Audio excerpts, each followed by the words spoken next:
ఎవరు ఈ టైంలో?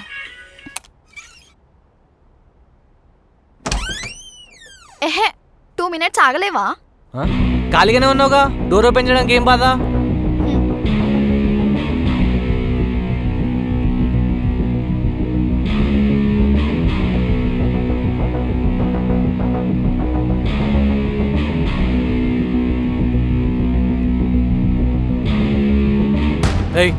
ఆఫ్ చేయ అవి.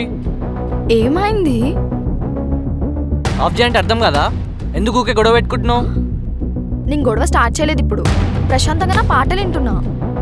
అవే ఆఫ్ చేయ అంటున్నా. ఎందుకంత ఫ్రస్ట్రేట్ అవుతున్నావు? ఆఫీస్ నుంచి స్ట్రెస్ అయ్యి ఇంటికి వచ్చి డబ్బింగ్ పాటలు అంటే తెలుస్తుంది టార్చర్ ఏందో. అయితే ఆఫీస్లో కోపం నా మీద చూపిస్తావా? ఎట్లా కనిపిస్తున్నా నేను నీకు? నేను నీకు మంచిగా సింపుల్గా చెప్పిన పాటలు బంద్ చేయాలి, ఎందుకు ఊరికే గొడవ చేస్తున్నావు?